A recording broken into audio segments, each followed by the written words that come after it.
Assalamualaikum warahmatullahi wabarakatuh. Halo teman-teman semuanya. Kembali lagi kita akan bahas salah satu topik dari keuangan, yaitu tentang financial technology atau sering disingkat fintech.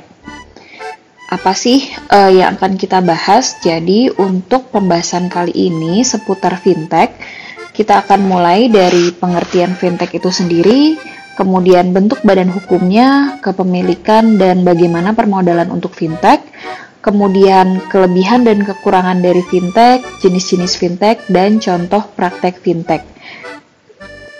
Untuk lebih jelasnya, langsung saja kita ke slide selanjutnya.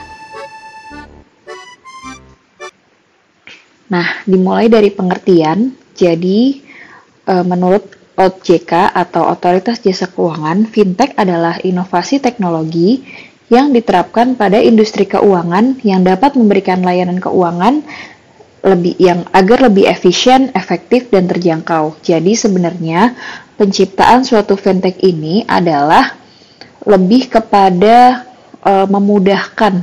memudahkan para pengguna gitu ya, pengguna layanan-layanan keuangan supaya tidak menghabiskan waktu, lebih efisien gitu ya, dan juga memudahkan akses terhadap layanan-layanan keuangan.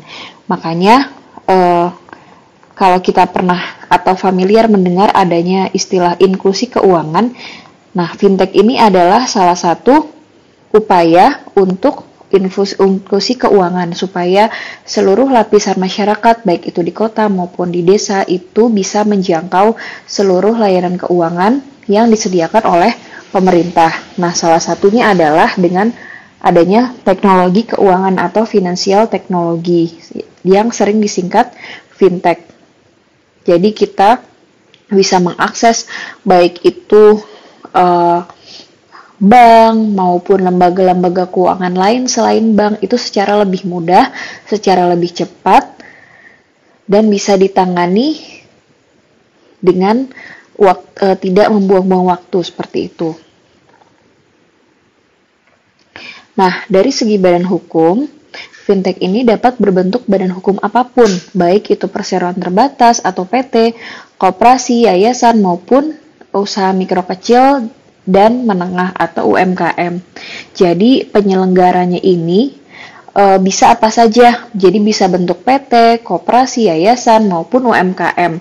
Dan fintech ini makanya pada akhirnya merupakan bagian dari lembaga keuangan lain selain bank. Jadi seperti kayak asuransi, dana pensiun, sewa guna usaha. Jadi fintech itu sudah termasuk bagian dari lembaga keuangan lainnya selain bank dan bisa berbentuk yang tadi saya sebutkan ini, PT, koperasi, yayasan, maupun UMKM. Nah, kemudian dari segi kepemilikan, fintech itu dapat dimiliki oleh perorangan atau individu maupun perusahaan ataupun pemerintah. Jadi, warga negara Indonesia maupun warga negara asing, misalkan yang perorangan ya, itu bisa bisa memiliki atau membangun sebuah perusahaan fintech atau badan usaha finansial teknologi, maupun perusahaan misalnya untuk mendukung aktivitasnya dia membangun finansial teknologi juga gitu ya, lembaga finansial teknologi, atau maupun pemerintah yang mendukung aktivitas pemerintah tersebut.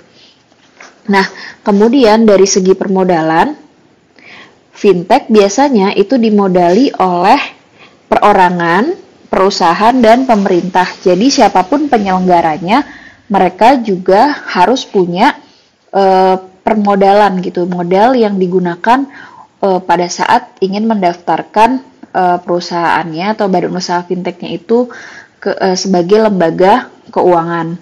Nah, biasanya berdasarkan ini ya, website resminya OJK juga menyatakan pada saat pendaftaran biasanya permodalan untuk membangun sebuah badan usaha fintech ini minimal itu adalah menyiapkan dana 1 miliar rupiah gitu pada saat pendaftaran.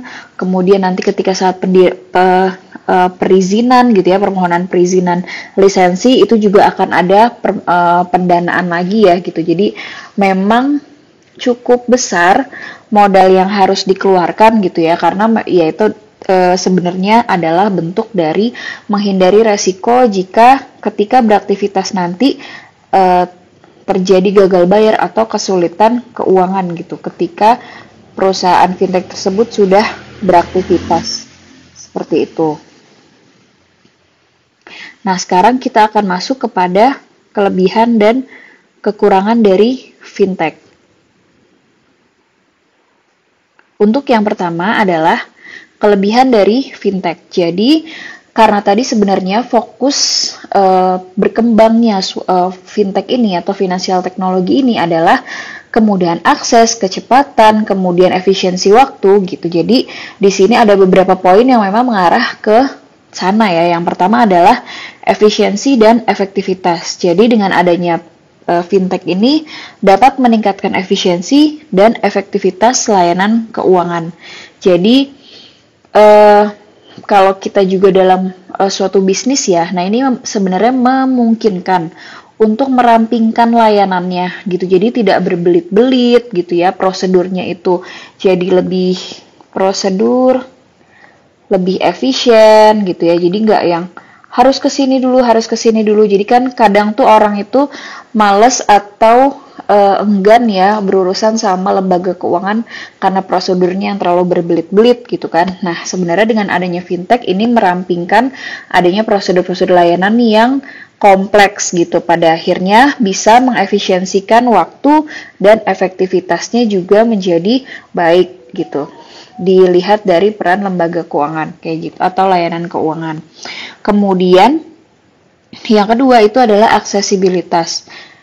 Nah, aksesibilitas ini mengarah pada dapat meningkatkan aksesibilitas layanan keuangan terutama di daerah pedalaman. Jadi harapannya memang dengan dibangunnya sebuah badan usaha fintech ini dia dapat bisa dapat memudahkan masyarakat gitu. Jadi nggak hanya terserap nih layanan keuangan itu tidak hanya terserap di kota saja, tetapi juga sudah sampai ke desa gitu atau di pedalaman yang memang akses tentang layanan keuangannya itu sulit dijangkau seperti itu. Jadi ya tadi ya kemudahan akses diharapkan dengan ada fintech adanya kemudahan akses yang dan lebih lebih mudah lagi aksesnya seperti itu. Nah, kemudian yang ketiga adalah kecepatan. Fintech dapat meningkatkan kecepatan layanan keuangan. Tadi sebenarnya masih nyambung sama prosedur yang berbelit-belit ya kan pada akhirnya memakan waktu gitu. Nah, dengan adanya fintech diharapkan juga bisa dapat meningkatkan kecepatan gitu. Jadi kita misalkan untuk pembayaran atau untuk transfer gitu ya, untuk kebutuhan sehari-hari gitu kan. Nah, ini kan sebenarnya diharapkan fintech itu tidak memakan waktu lama gitu. Jadi kita transfer dengan adanya fintech, kita bisa transfer dimanapun, kapanpun, misalkan melalui smartphone atau melalui laptop gitu ya. Jadi tidak perlu datang langsung ke tempat layanan keuangan atau ke lembaga keuangan tersebut gitu ya, dan antri panjang gitu. Nah, dengan adanya fintech ini ya kita bisa melakukan segala aktivitas layanan keuangan di mana saja dan kapan saja seperti itu secara cepat. Nah, kemudian yang keempat itu adalah penyederhanaan. Jadi menyederhanakan proses layanan keuangan gitu. Jadi lebih sederhana lagi, tidak perlu berbelit-belit, tidak perlu prosedur yang terlalu panjang gitu kan. Jadi ini sebenarnya fintech itu ya bisa menyederhanakan layanan proses keuangan kayak gitu. Jadi memastikan prosedurnya itu lebih cepat gitu ya, baik itu misalkan ketika pembayaran, transfer atau mau mengajukan pinjaman gitu kan. Itu bisa menjadi lebih sederhana prosedurnya seperti itu. Nah, selanjutnya adalah kekurangan dari fintech. Nah, jadi Di sini juga ada kekurangannya ya, walaupun secanggih-canggihnya fintech pasti akan ada kelemahan ataupun kekurangan dari fintech tersebut. Jadi yang pertama dari segi keamanan dapat menimbulkan resiko keamanan. Contohnya misalnya kayak resiko penipuan atau pencurian data. Jadi ini sebenarnya fintech itu juga termasuk yang rawan ya, yang rawan penipuan gitu.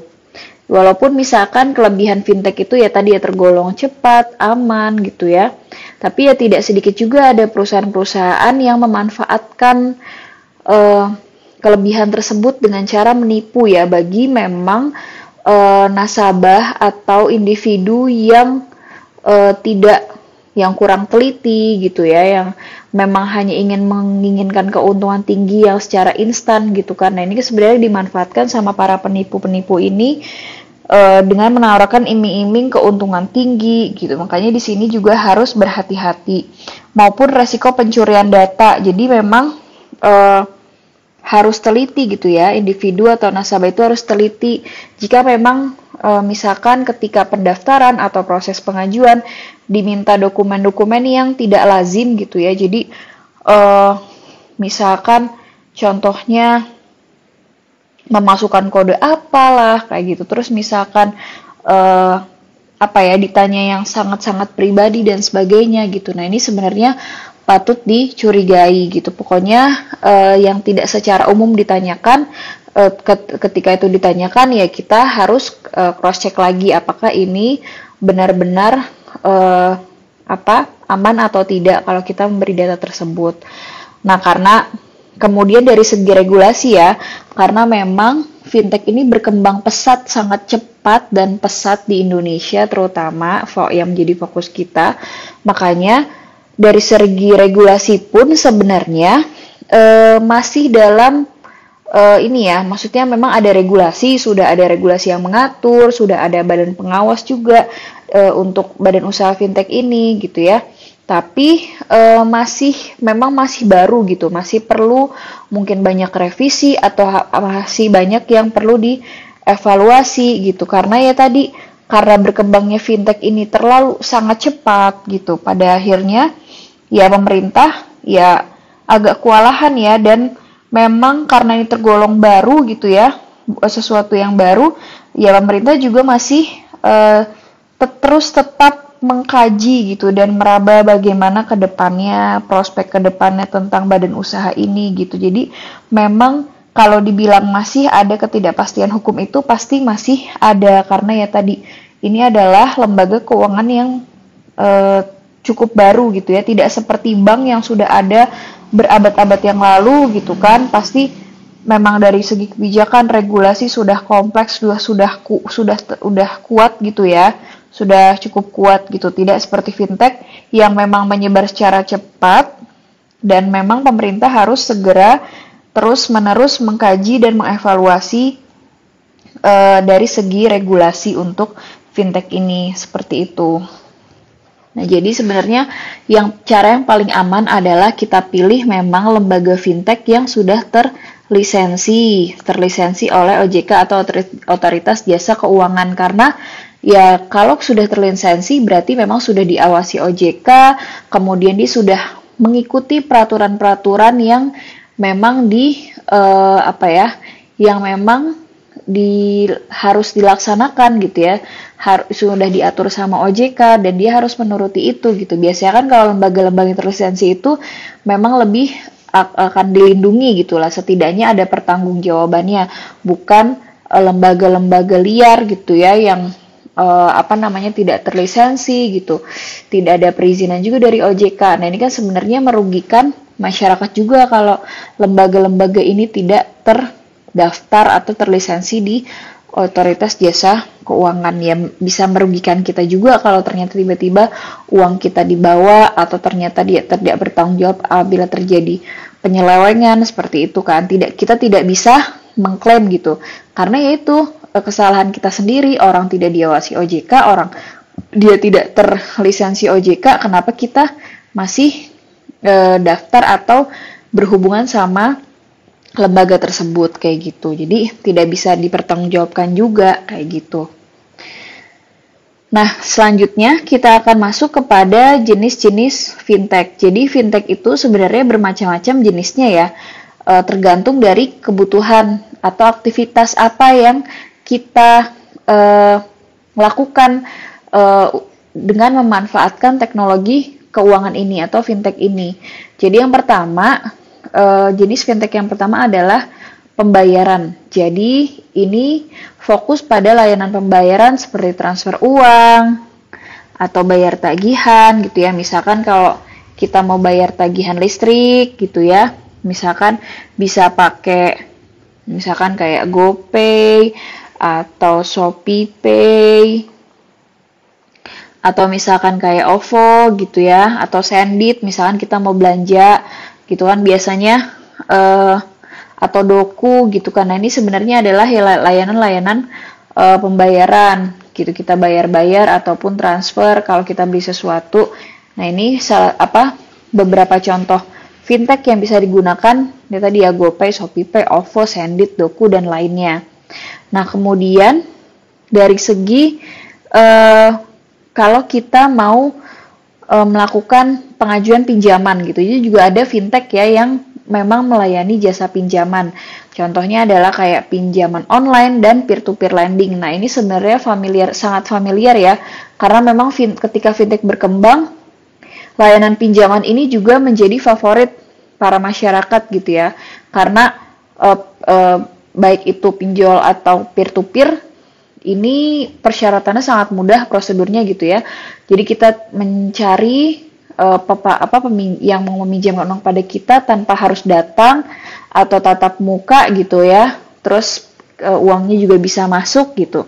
Nah, jadi sebenarnya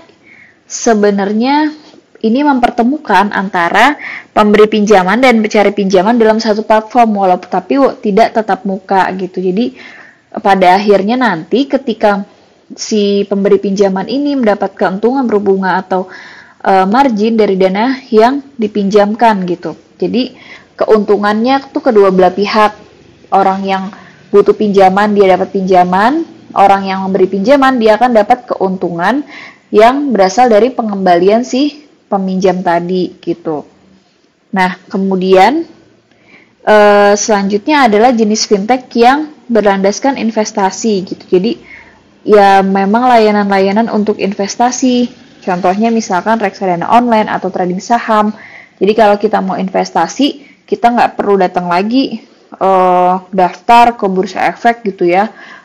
Kita mau daftar, kita bilang kita mau setor modal ke perusahaan ini, itu sudah tidak seperti itu lagi, tapi melalui platform. Contohnya misalkan kayak iPod atau Bareksa atau Bibit gitu kan, atau MNC, Sekuritas dan sebagainya. Jadi memang ini adalah platform-platform fintech yang menyediakan jasa investasi, jasa layanan investasi.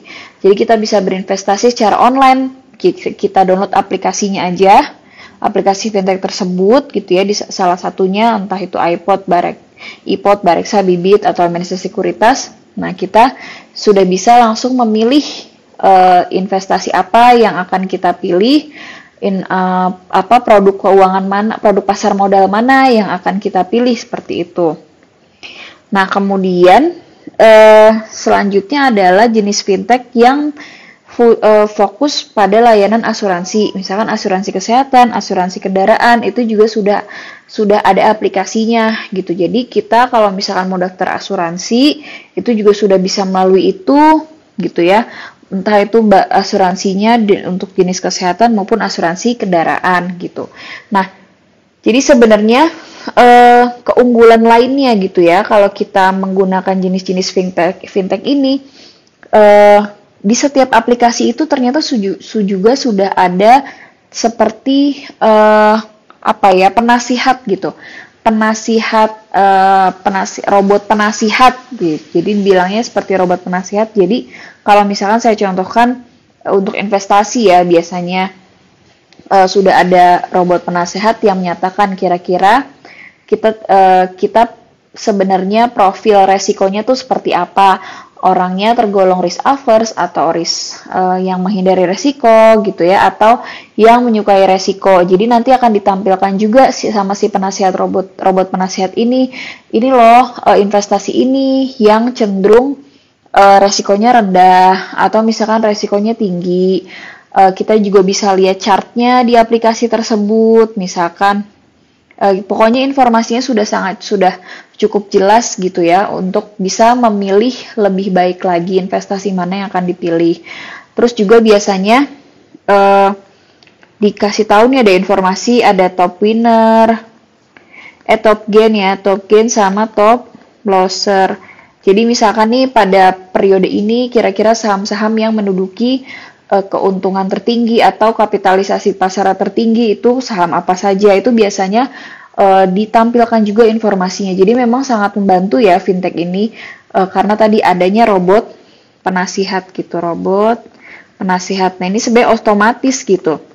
Atau misalkan dari aplikasi asuransi gitu, kita bisa memilih kira-kira misalkan kita memasukkan data diri kita, umur sekian, kemudian jenis kelamin, atau keluhan gitu. Nah, misalkan kita mau daftar asuransi kesehatan, kira-kira yang perlu atau yang sangat penting untuk asuransi kesehatan pada umur sekian itu harus apa saja gitu. Jadi misalkan kalau untuk ketika kita pemeriksaan kesehatan rutin gitu, kira-kira yang perlu dicek itu apa saja gitu. Jadi ya nanti pihak asuransi itu akan mengklaim berdasarkan yang memang menjadi preferensi kita gitu. Jadi umur sesuai dengan keluhan-keluhan kita dan keadaan badan kita seperti itu. Jadi sebenarnya ya tadi ya robot penasihat itulah yang juga akan membantu kita. Nah begitu mudah ya maksudnya dengan adanya layanan-layanan fintech tersebut gitu. Ini memudahkan para individu gitu ya untuk mencari preferensi mereka baik itu dari segala macam aktivitasnya seperti itu. Nah ini adalah contoh-contoh dari beberapa contoh dari fintech ya. Kita tahu ada ShopeePay, ada OVO, ada Amarta, ada Bareksa, kemudian Traveloka PayLater gitu. Jadi ini adalah contoh-contoh dari fintech yang sudah terlisensi OJK gitu. Jadi ya setidaknya kita tidak perlu khawatir gitu ya.